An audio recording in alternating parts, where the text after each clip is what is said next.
안녕하십니까. 병자호란의 창으로 다시 본 조선시대 사람들 강의입니다. 지난 5주차 강의에서는 정묘호란과 그때 벌어진 주화척화 논쟁에 대해서 검토해 보았습니다. 자, 6주차 강의에서는 병자호란 이전 조선의 군사력 전반에 대해서 살펴보겠는데요. 오늘 강의의 첫 번째 주제로는 병력의 확보와 육성 과정에서 당시 조선 정부가 당면한 현실은 어떠했는지 살펴보도록 하겠습니다. 군사적 실패의 구조적 요인 몇 가지에 대해서 살펴볼 텐데요. 먼저 부국 강병이란 연칭어에 대해서 여러분 다 잘 알고 계실 겁니다. 부유한 국가와 강력한 군대라는 뜻인데요. 단순한 병렬의 의미가 아니라 부유한 국가 경제가 있어야 강력한 군사력을 마련할 수 있다. 이 정도로 해석되는 의미라고 할 수가 있겠죠. 이건 지금 현재에도 해당되는 의미라고 할 수가 있겠습니다. 왜냐하면 이 군사력이라는 게 사실 생산과 무관한 것이죠. 전혀 생산에는 존재하지 않는데 만약에 벌어질 어떤 사태를 대비해서 군사들을 먹이고 입히고 재우고 훈련하는 이런 활동에 사회에 한정된 자원을 투입을 하는 겁니다. 노동력도 투입하고 기술도 투입하고 그 다음에 자원도 경제적인 자원도 투입하는 거죠. 이 과정에서 당연히 기회비용이 발생하고 여러 가지 이해관계가 충돌하기 때문에 동서고금을 통해서 이 한 사회의 군사력을 증강한다는 것은 굉장히 고통스러운 과정이었습니다. 아주 역설적이게도 외부의 군사적 압력이 지속되어야 군사력이 순조롭게 강화되는 이 패턴을 보이기도 하는데요. 또 하나의 역설은 이렇게 군사적인 목적을 위해서 사회가 효율화되는 과정에서 그 사회의 기술이 발전되고 생산력이 진보되는 그런 역설도 있다는 점입니다. 이런 사실은 역사에서 증명이 되고 있는데요. 중국의 춘추전국 시대나 일본의 전국 시대 한 100년 정도 지속됐는데 사실은 임진왜란 때 조선이 당면해야 했던 일본의 군사력은 몇 년간의 일조일석간에 이뤄진 게 아니라 이런 100년간의 오랜 전국 시대를 거치면서 일본 사회가 도달한 어떤 그런 군사력하고 대적을 해야 됐다라는 거죠. 이거는 근대 이전의 유럽 각국의 지속적인 전쟁과 이에 따른 어떤 군사 기술의 발달 과정에서도 증명되고 있습니다. 그리고 또 군사적 실패의 구조적 원인 중에 하나로는 임진왜란의 사회 경제적 타격을 들 수가 있겠는데요. 지금 표에 보이는 것처럼 임난 이전에는 국가가 파악한 전국의 전결수가 150만 결, 170만 결까지도 기록이 나오고 있는데요. 이랬던 전결수가 선조 34년에 조사한 바에 의하면 1601년에 조사한 바에 의하면 30만 결에 머무르고 있습니다. 이건 차이가 너무나 엄청나게 크기 때문에 실제로 30만 결이라고 보기는 어렵고 국가의 행정력이 미치는 범위 내에서 파악한 거라고 할 수가 있겠지만 그걸 감안하더라도 150만 결, 170만 결에서 상당수의 전결이 황폐화됐을 가능성은 충분히 추산할 수 있겠는데요. 이런 전결수가 그래도 통계상으로 회복되는 게 숙종 45년 1719년에 가서야 한 139만 5천 결 정도로 회복되는 모습을 볼 수가 있습니다. 상당히 기본적으로 부국 강병이란 연칭어에 비교해 봤을 때 군사력을 강화할 수 있는 쉽지 않은 조건에 있었다는 걸 알 수가 있는데요. 인구 추이도 사실은 임진왜란 이전에 정확하진 않지만 900에서 한 1000만 명 정도로 조선의 인구를 추산하고 있는데 임난 이후에는 거의 한 800만 명 정도로 떨어진 것으로 추산을 하고 있습니다. 게다가 이 시기, 그러니까 임진왜란, 정묘호란, 병자호란의 이 시기가 동아시아 전체로 소빙기가 엄습했던 시기인데요. 소빙기가 엄습하니까 이상기후, 기상 제의가 일어난 거죠. 그래서 이런 영향으로 인해서도 경작지가 감소되고 농업 생산량이 감소하고 이렇게 어떤 식량이 부족하니까 기근과 전염병이 또 발생을 하고요. 이런 과정에서 자영농이 몰락하고 빈농층이 증가하는 이제 현상이 지속적으로 하나의 추세로 이제 자리 잡고 있었다라고 할 수가 있겠습니다. 자, 이런 어떤 그 영향 때문인지 몰라도 1623년 3월에 인조가 이원익이라는 이제 남인의 영수죠. 복권된 남인의 영수하고 이제 대화를 하는 과정에서 이런 발언을 합니다. 그러니까 이원익이 이 군사력의 증강을 꾀하는 것도 좋지만 오늘날의 첫 번째 근무는 민력의 휴식이다. 그러니까 백성들의 짐을 좀 덜어주는 것이다 라고 건의를 하니까 인조가 이렇게 마무리를 합니다. 오늘날의 계책으로는 요역과 부세를 경감하여 우선 민심을 직결시키는 것이 제일이다. 이렇게 인조도 인정을 하는 바죠. 근데 역설적으로 요역과 부세를 경감시키면은 군사력은 어떻게 증강시킬 것인가? 이 상당히 이제 딜레마적인 상황에 당시에 인조 정권이 당면을 하고 있었다는 것을 알고 있습니다. 이건 뭐 광해군도 다름없는 그런 조건이었다라고 할 수가 있겠죠. 그래서 이런 군비 강화와 민생의 안정이라는 어떤 두 가지 버릴 수 없는 어떤 지향이 충돌하고 있는 게 당시의 상황이라고 할 수가 있겠습니다. 구체적으로 이제 당시의 병력 확보 및 육성의 난점의 여러 가지 요인에 대해서 이제 살펴보겠는데요. 잘 아시다시피 조선은 양인 개병과 병농일치라는 군제를 갖고 있었습니다. 여기에 대해서 조금만 더 설명을 드리면 이 양인은 넓은 의미의 양인입니다. 그러니까 양반, 중인, 일반 백성도 상민이라고 하는 일반 백성까지 포함되는 개념인데요. 그러니까 조선의 법제상 일반 백성은 물론 양반, 중인도 현직에 없으면 군역의 의무를 져야 되는 게 원칙입니다. 예를 들어 영의정 아무개의 아들하고 옆집에 사는 농민의 자식 갑돌이도 동일하게 군역의 의무를 부담을 해야 된다는 거죠. 단 이제 양반의 자식들이 가는 군대하고 그다음 일반 농민이 가는 군대하고는 병종의 구별이 있었고 사실 이 병종에 따라서 대우에도 차별이 있었던 건 사실입니다. 여하튼 조선의 군제상 직업군인은 극소수의 금군, 그러니까 왕의 경호부대죠. 이 군군을 제외하면 거의 없었는데요. 그래서 양인이 생업에 종사하다가 평상시엔 생업에 종사하다가 번갈아 이제 교대로 군역에 종사하는 게 이제 병농일치의 군제라고 할 수가 있겠습니다. 자, 이렇게 되면은 이제 국가는 군대를 육성하는데 큰 비용을 들일 수 없다라는 장점은 있지만 기본적으로 군제가 이랬기 때문에 어떤 군대의 전문성 이런 거는 확보하기 굉장히 구조적으로 어려웠다라고 할 수가 있겠죠. 그래서 조선에서는 16세부터 60세의 양인 남자는 모두 군역의 의무를 졌는데 그렇다고 모두 군대 가는 거는 아니었습니다. 군대 갈 필요도 없었죠.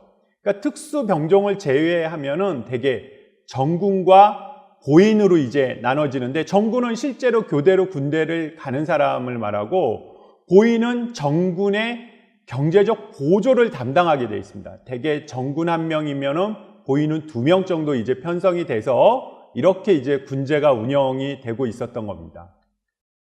그런데 이제 국초부터 전쟁이 거의 없고 이제 나라가 평안해지는 기간이 지속이 되니까 이 군역이 굉장히 고역화, 실제로 국방의 의무를 수행해서 고역화되는 게 아니라 이 군대에 간 정군들이 각종 사역과 자벽에 동원이 되는 겁니다.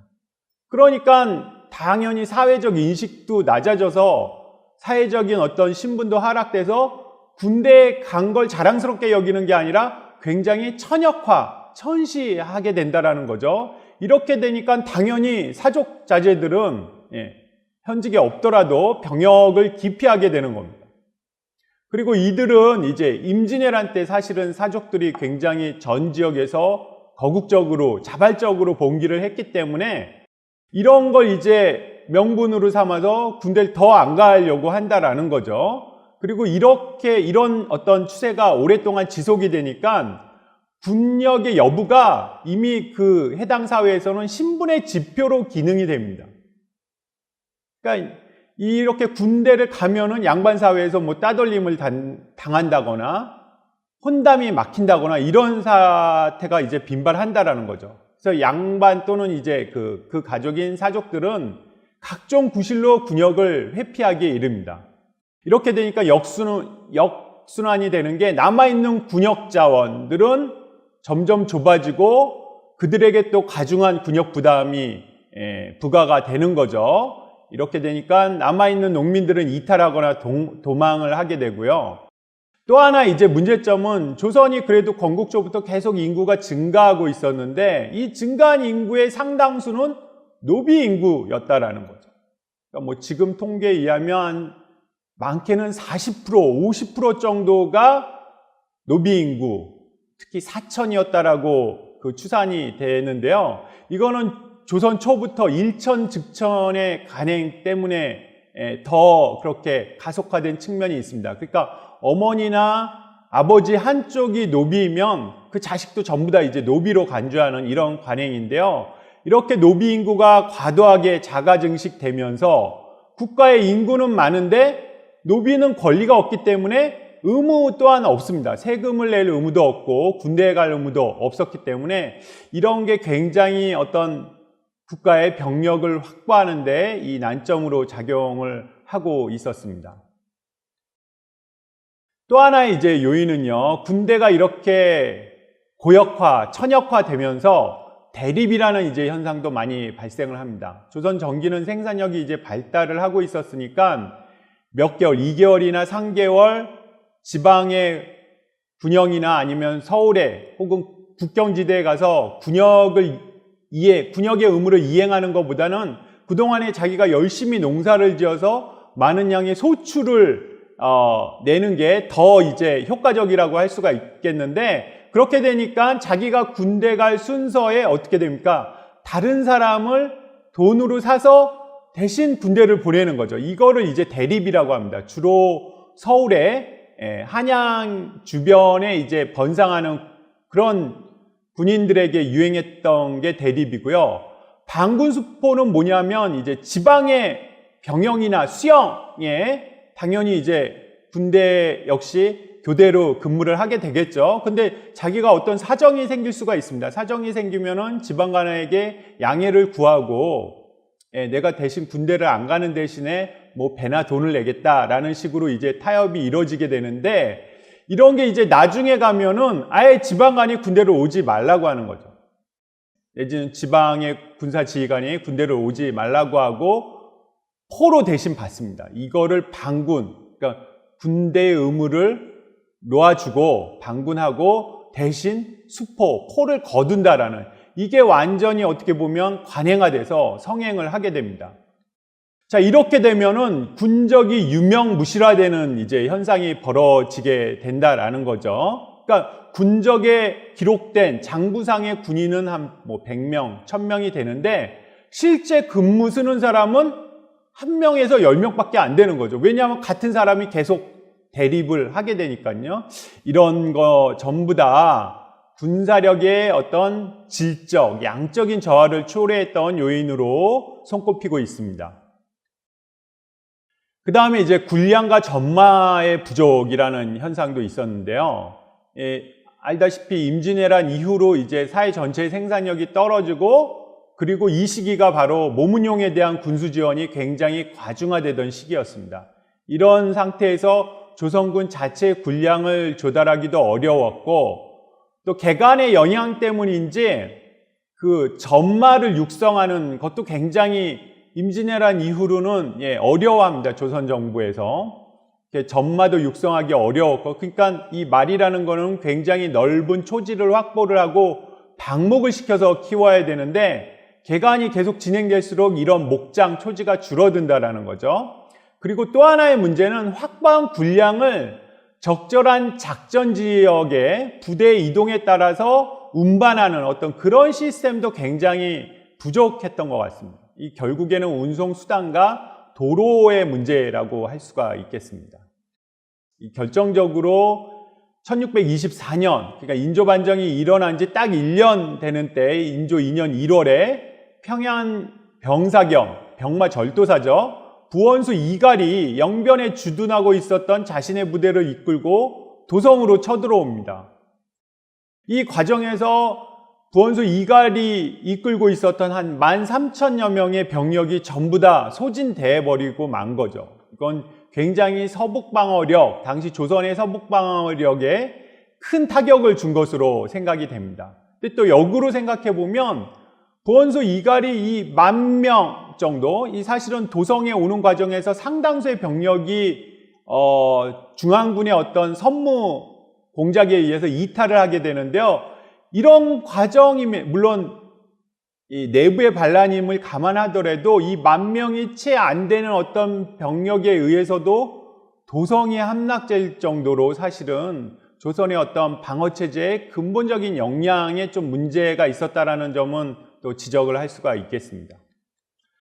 자, 상황이 이렇기 때문에 조선은 이전부터 호패법이라는 걸 추진을 했습니다. 이 호패는 조선의 16세 이상 모든 남자가 이렇게 몸에 차는 게 원칙이었습니다. 호패의 어떤 재질이나 뭐 크기는 신분에 따라서 좀 달라지는데요. 여기 보시면 기본적으로 맨 상단에 그 호패 폐용자의 이름이 적혀져 있고요. 오른쪽에는 출생연이 간지로 적혀져 있습니다. 그 다음에 이거는 이제 아마 유생들, 그 과거 공부를 하는 사람들의 그 호패인 것 같은데요. 언제 과거, 뭐 대과나 속과에 급제했는지 이런 이제 내용들, 그 다음 무과에 급제했는지 이런 내용들이 이제 기재가 되는데요. 이걸 기준으로 국가의 호적이나 군적에 오르게 되는 겁니다. 근데 굉장히 좋은 제도인데 실제로는 잘 실시가 안 됩니다. 그래서 상당히 적은 인구만 폐용하고 있다는 기록이 실록에 보이는데요. 임진왜란의 군역자원 확보책으로 바로 호패법의 재추진이 시도가 되었던 겁니다. 왜냐하면 정확한 호구를 파악해야, 인구수를 파악을 해야 군역을 공평하게 이제 부과할 수 있기 때문에 이런 호패법이 실시가 됐는데요. 전쟁이 치열하던 선조 26년 1593년부터 호패 발급 논의가 시작이 됐는데 광해군 4년 1612년 1월에는 실제로 호패법이 시행이 됩니다. 그러니까 광해군은 조선의 군사력이 열세라는 걸 너무나 잘 알고 있었으니까 이런 호패법을 시행을 하려고 했는데 이걸 반대한 게 이제 사족층이라고 할 수가 있습니다. 또 재밌는 게 그 광해군에 어떻게 보면은 대후금 유화책에 혹은 후금과의 국서를 보내는 것에 앞장서 반대를 했던 이이첨이 또 이 호패법 또한 반대를 합니다. 사족층의 민심을 이반시킬, 그러니까 기존에는 군대를 가지 않거나 군포를 내지 않았던 사족층이 이 호패법에 따라서 군적에 등록이 되면 최소한 군포는 내야 되는 거죠. 이렇게 되니까 이런 건 굉장히 문제가 있다고 생각을 하고 이이첨이 반대를 하고 이 때문인지 몰라도 7월에 시행이 중지가 되고 말았던 것입니다. 자, 이런 어떤 병력 자원의 확보라는 구조적 문제는 정권이 바뀌어서도 똑같이 존재를 하고 있었기 때문에 인조 4년 1626년에 호패법을 재시행하게 되는데요.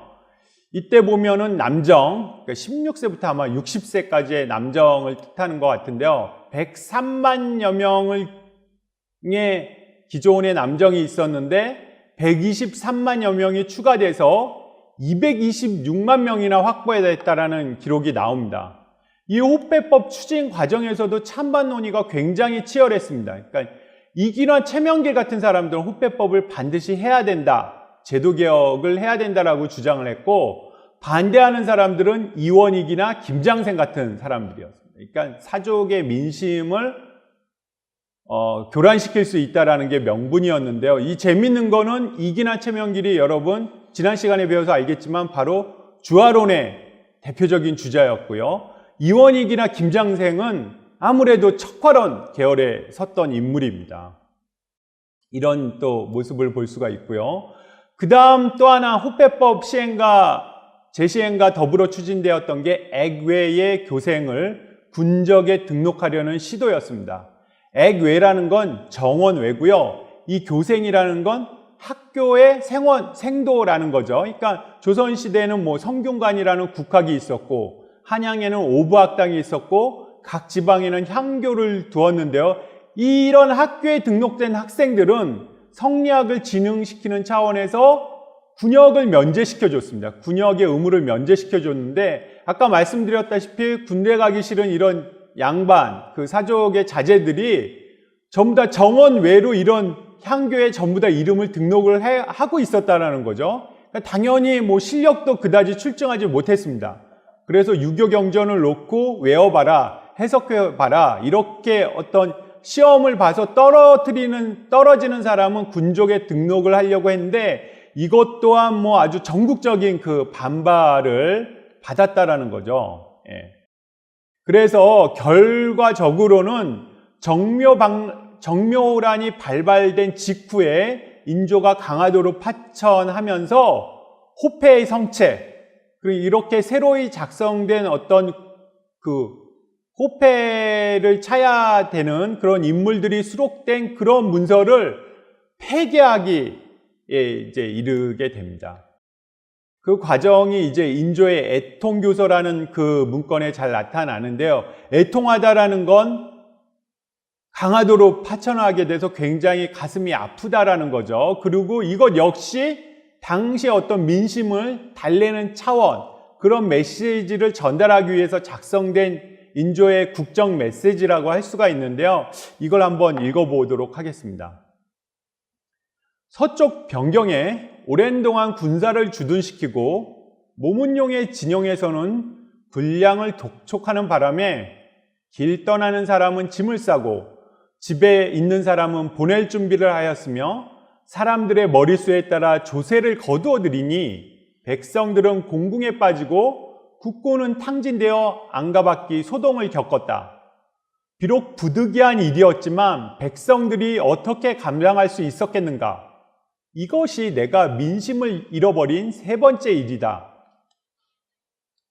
호패법은 본래 도망갔거나 사망한 자들의 결혼을 보충하고 인족, 즉 친척이죠.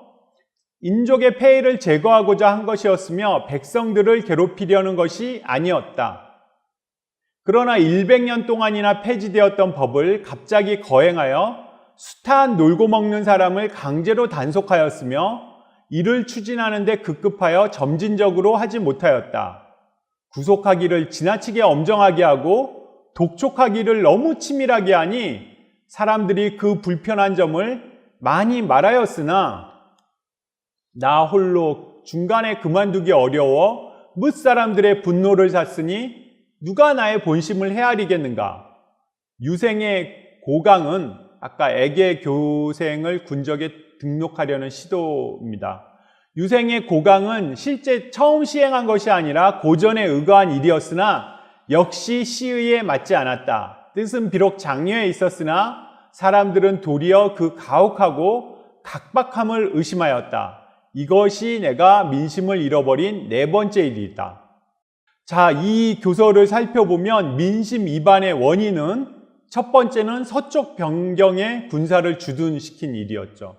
후군과의 어떤 그 안보적인 긴장이 있었으니까요. 그 다음 두 번째로는 모문양에 대한 군량을 지원한 거였습니다. 이 두 가지가 모두 증세로 연결되었기 때문에 민심이 이반되었다라는 거고, 마지막으로는 이제 공평한 군역 부과를 위한 호패법 실시. 이게 세 번째고요. 네 번째로는 유생의 고강. 이게 사족의 불만과 분노를 초래했다라는 거죠. 그러니까 이게 당시 인조 정권이 처한 어떤 군비 증강의 딜레마적인 상황을 굉장히 잘 보여주는 그런 사료라고 할 수가 있겠습니다. 이상으로 오늘 강의의 첫 번째 주제인 병력의 확보와 육성을 마치겠습니다.